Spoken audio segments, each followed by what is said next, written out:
Hello, and welcome back to Styla Studio Dolls. I'm an adult collector of American Girl dolls, and I'm excited to share my collection with you.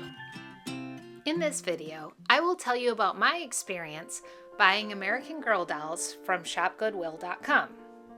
There are a few reasons I chose to do this experiment. First of all, a lot of collectors will tell you to only pick your dolls in person and to go to the American Girl store if you can. Well, unfortunately, the closest store to where I live is over 1,000 miles away. So it doesn't really make sense for me to go there to pick out my dolls. Because of this, every doll I've purchased from American Girl has been through their website. Sometimes you have to send things back, sometimes things aren't quite right, but that's just what some of us have to do. When I decided to explore the secondhand market, the first thing I did was visit secondhand stores and my local Goodwill. I did this for about 3 solid months without ever finding a single American Girl doll. I guess it stands to reason that when there's no local store, there are much fewer impulse buys and much fewer dolls that show up on the secondhand market.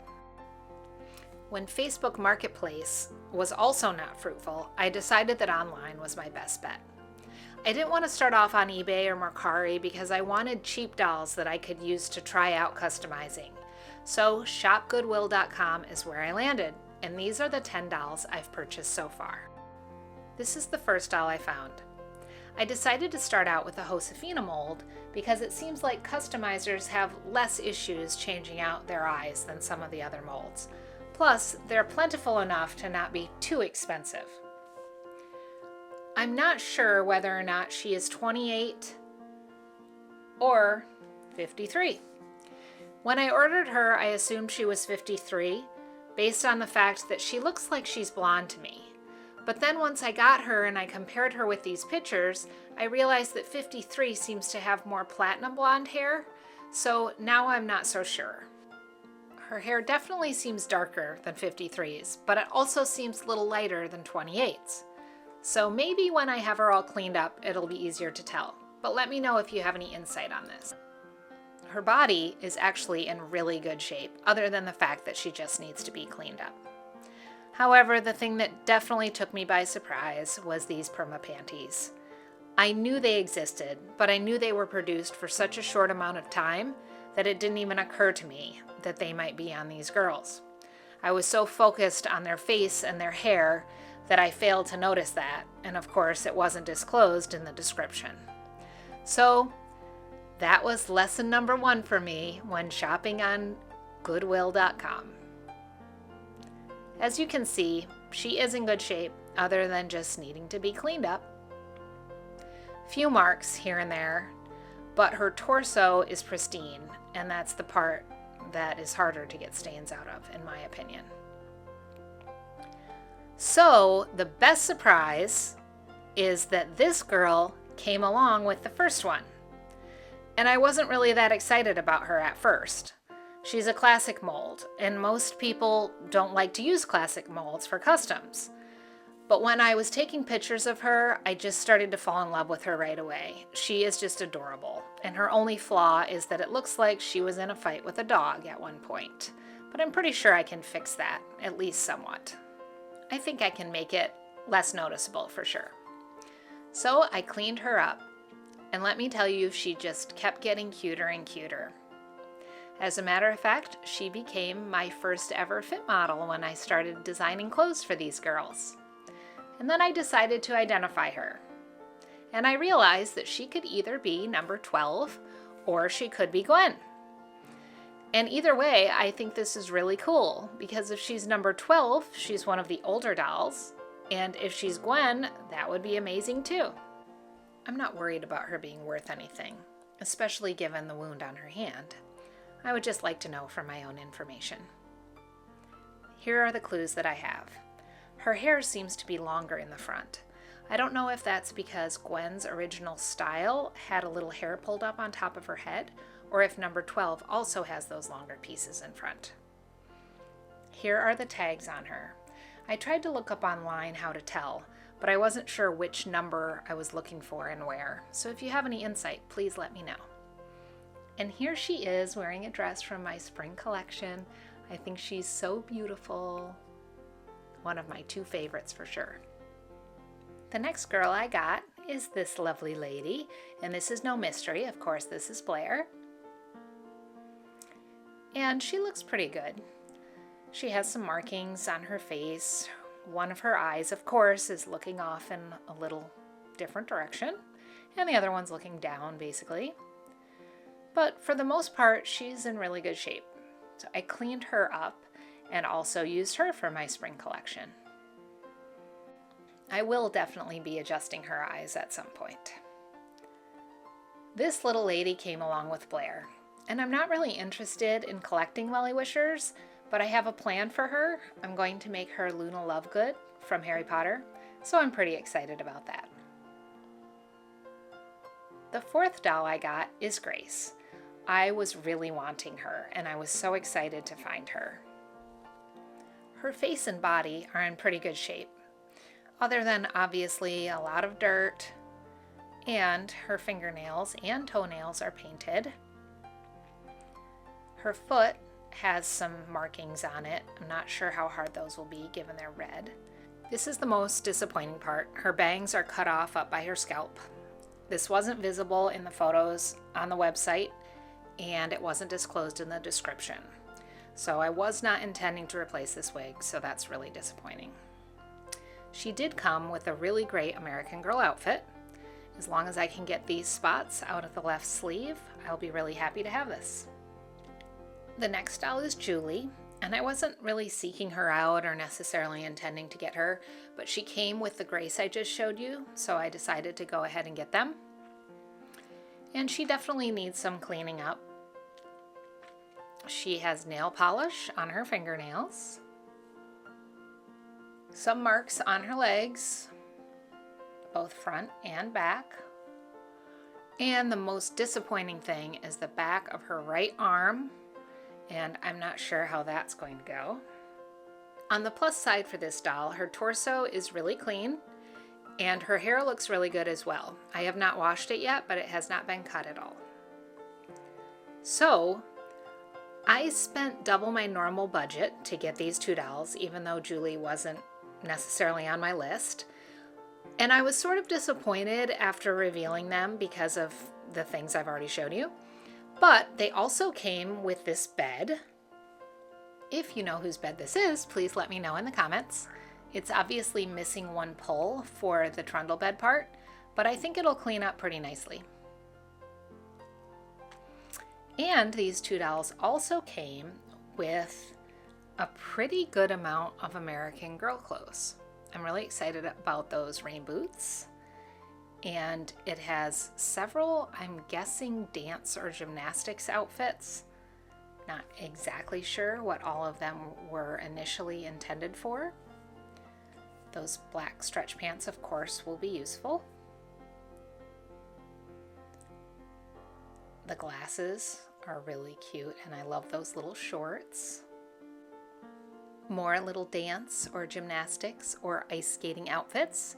At least one of them has to be meant for ice skating because there are ice skates. I saw one ice skate in the listing, and I was hoping it would be a pair, but you never know. Julie's meet outfit and some of her accessories. I wish it included her shoes, and Grace's meet outfit. And this is the 6th doll. Obviously it's Marie Grace, and I got a really good deal on her. I thought it was because she was listed as McKenna. Her limbs are dirty, but otherwise fine, and she's obviously missing her tag. And here's the sad part.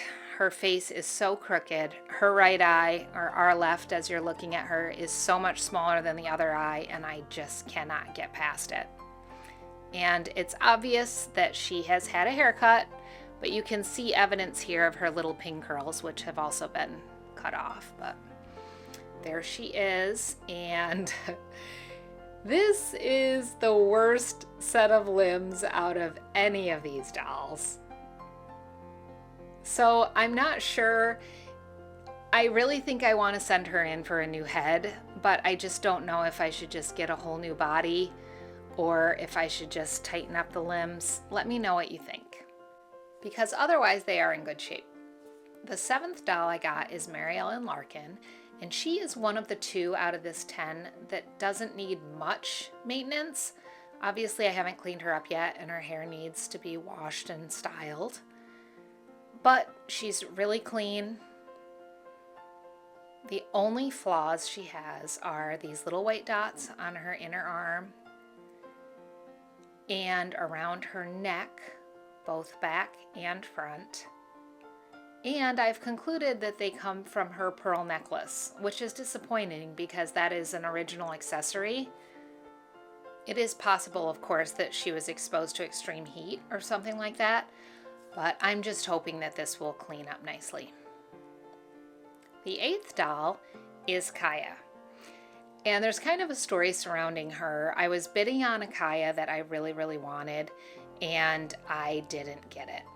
And so then I was kind of desperate to get one, and I saw this one, and she was going for dirt cheap, like really, really cheap. And here's why. She has leaves in her hair.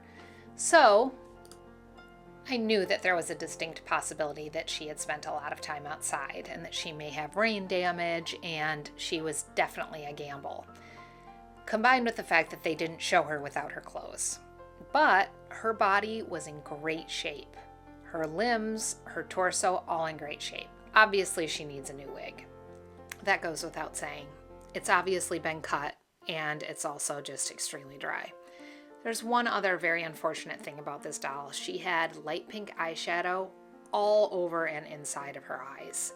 So I've done my best to clean her up. I'm not sure if I'll ever get all that eyeshadow out. She may get a new head at some point, but she looked really cute in my spring show. This doll came with Kaya, and though I knew she wasn't an American Girl doll, even though it said 2 American Girl dolls, she was positioned in a way that I thought she may have been a Maple Leah doll.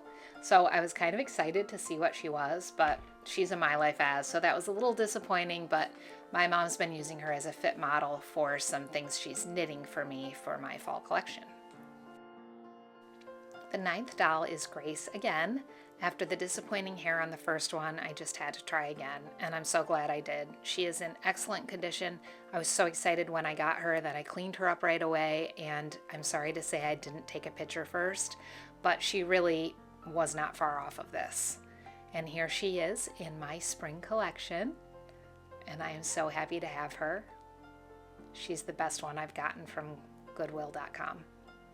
This is the 10th and final doll that I've gotten from shopgoodwill.com, and I knew she was a train wreck before I ordered her, but she came with that second Grace I just showed you, so I didn't really care about her one way or another.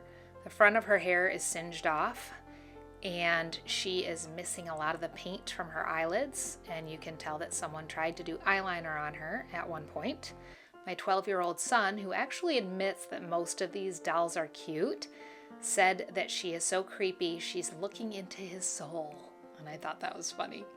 Despite all that, her body actually looks really good, and I can always get her a new wig. She will be the first doll that I experiment on when I start customizing.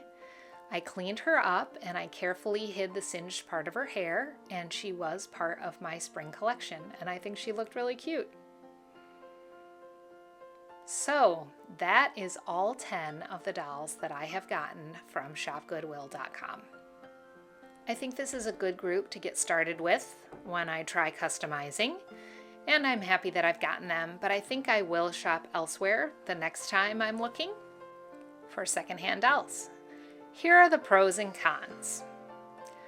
One good pro is that you really can get good deals. The con is that you always have to pay shipping costs, so be careful of that before you place a bid.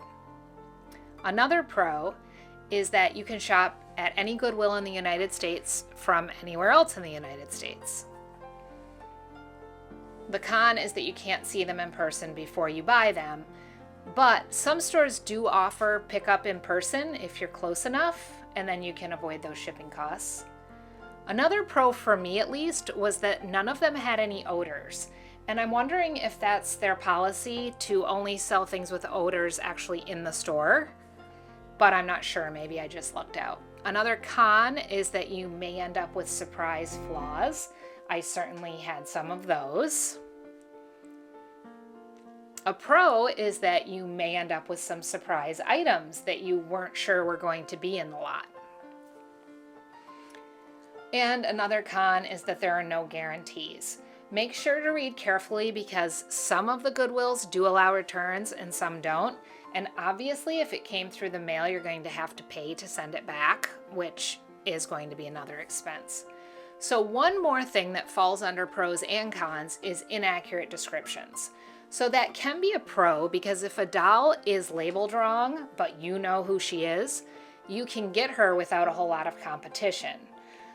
On the other hand, if she is labeled wrong, you may fall for it, the pictures may not be clear enough, and you may end up with a doll that you weren't intending to buy.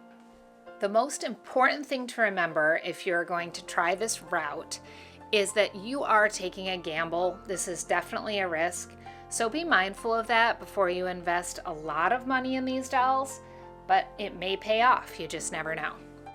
Let me know in the comments about your experiences with ShopGoodwill.com.